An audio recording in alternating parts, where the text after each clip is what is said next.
Now students, today we learn about the Coulomb's law in a vector form. Last lecture we had a discussion about the Coulomb's law. What is the Coulomb's law? So we know the force directly proportional to the charge particle and inversely proportional to the square of the distance. But that shows only magnitude, and you know the force is the vector quantity, right? Force क्या है? Vector quantity है. तो उसको अगर हमको vector quantity में represent कैसे करना है वो जरा ध्यान से देख लो. Now first unit vector. What is the unit vector? Unit vector means n cap is equal to full upon magnitude of the vector. Unit vector means n cap is equivalent to the full vector upon magnitude of the vector. Right?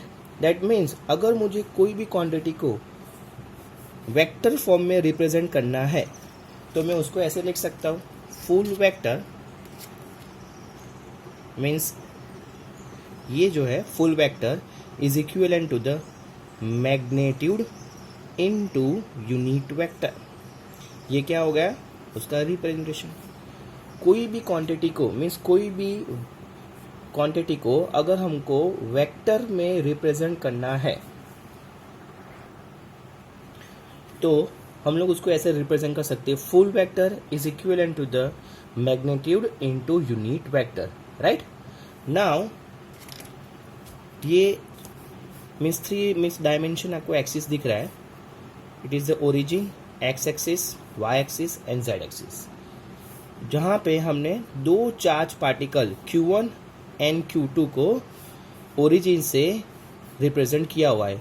Q1 charge particle को origin से R1 vector की position पे represent किया हुआ है and Q2 charge particles को origin से R2 vector position पे रिप्रेजेंट किया हुआ है. क्लियर? अब यहां पे अगर charge particle moving from 1 to 2 तो हम उसको ऐसे रिप्रेजेंट कर सकते हैं. Charge particle moving from 1 to 2 that means R12. First charge particle कहाँ पे जा रहा है? तो कि 1 से लेके सेकंड तक मीन्स R12. अगर सेकंड चार्ज पार्टिकल मूव हो रहा है फर्स्ट चार्ज पार्टिकल पे तो हम उसको ऐसे रिप्रेजेंट कर सकते हैं R21. Clear? It is the R21. Okay. Now what is the R12? R12 it is indicate the displacement. Right? ये क्या बता रहा है मुझे? Displacement. Because यहाँ से उसकी ओरिजिन पोजीशन थी. Right? ये उसका इनिशियल पोजीशन है. वो मूव कहाँ हुआ? फाइनल पोजीशन पे. तो 1 से लेके 2 means it is indicate the displacement. Now what is the R12? So R12 it is indicate the displacement. Right? Displacement is equal to क्या होता है? Final minus initial. Final position उसकी क्या हुई? Second means R2 minus R1.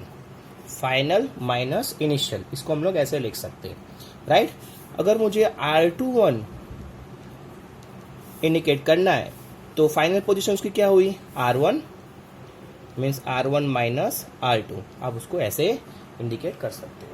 Clear? Now Coulomb's law को vector form में represent करना है तो using force, it is the vector quantity.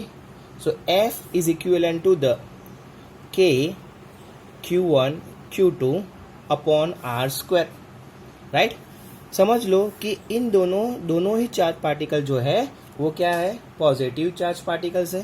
सो वहां पे फोर्स कैसे एग्जीक्यूट होगा? वहां पे जो फोर्स एग्जीक्यूट होगा, राइट, कौन सा? रिपल्सिव फोर्स होगा. सो ये जो है रिपल्सिव फोर्स वहां पे एग्जीक्यूट हो रहा है. राइट? यहां पे कौन सा फोर्स लग रहा है? तो force on 2 means force on second charge particle. तो इसको हम लोग ऐसे इंडिकेट कर सकते हैं, force on second charge particle by 1. So F21. And यहां पे फोर्स कहां पे लग रहा है? On first charge particle. Right? तो फोर्स ऑन 1 बाय 2. क्लियर? ऐसे हम लोग उसको इंडिकेट कर सकते हैं.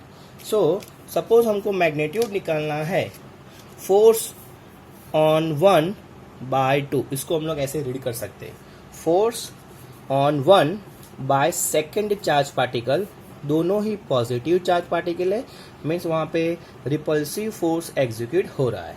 क्लियर?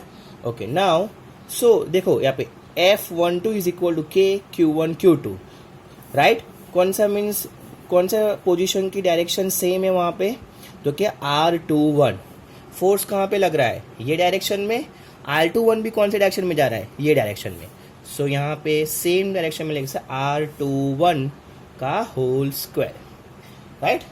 ये अपना हो गया कूलम्ब्स लॉ, राइट? ये क्या बता रहा है? K Q1 Q2 upon R21 का होल स्क्वायर, ये बता रहा है मैग्नीट्यूड। मीन्स अगर मुझे उसको वेक्टर फॉर्म में रिप्रेजेंट करना है, so full vector is equal to magnitude, ये हो गया, इनटू क्या करना पड़ेगा? Unit vector. क्या रिप्रेजेंट करना पड़ेगा? यूनिट वेक्टर से मल्टीप्लाई। ये आपको ध्यान रखना है। कोई भी फिजिकल क्वांटिटी जो है फिजिक्स में, अगर आपको उसको वेक्टर क्वांटिटी में रिप्रेजेंट करना है तो आपको उसको यूनिट वेक्टर से मल्टीप्लाई कर दो। ये जो बता रहा है, ये क्या बता रहा है? मैग्नीट्यूड, इतना पोर्शन। सो उसको यूनिट वेक्टर से मल्टीप्लाई कर दो। यूनिट वेक्टर क्या है? R21 means R21 unit vector, ये उसका हो गया वेक्टर फॉर्म। क्लियर? सिमिलरली अगर मुझे F force on second charge particle by 1, तो क्या आएगा? K Q1 Q2 upon force on second, इसका ये डायरेक्शन है, राइट? सेम डायरेक्शन कौन सा है? R12 का, मीन्स यहाँ पे R12 का whole square into unit vector. Clear students? Okay, now अगर आपको उसको एक्सपांड करना है, जैसे force on 1/2 is equal to the K Q1 Q2 upon R21 का whole square. What is the unit vector? Unit vector is equal to full upon magnitude, means full vector R21 upon magnitude. ये क्या बता रहा है? Magnitude. इसकी जगह पे ये क्या बता रहा है? Unit vector. यूनिट वेक्टर की जगह पे हम लोग क्या लिख सकते हैं? Full upon magnitude. So force on 1/2 is equal to the K Q1 Q2 upon R21 का होल स्क्वायर। ये दोनों मल्टीप्लाई हो जाएगा तो क्या हो सकता है? क्यूब हो जाएगा, इनटू क्यूब R21 वेक्टर। इसको आप ऐसे भी रिप्रेजेंट कर सकते हो, राइट? और सिमिलरली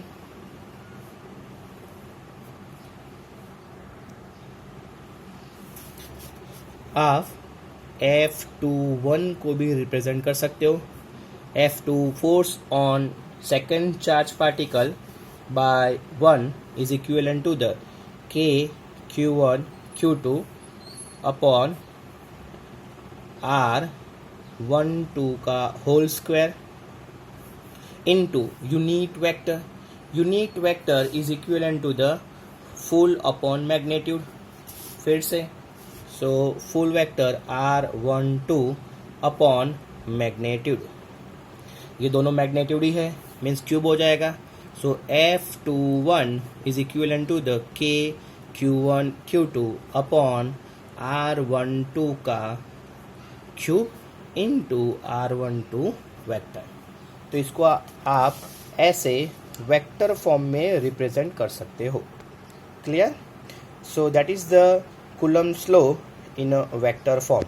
इसको आप खाली इतना ही याद रखना है, ये जो पोजीशन है वो क्या बता रहा है? Displacement. It is indicate the displacement. Clear?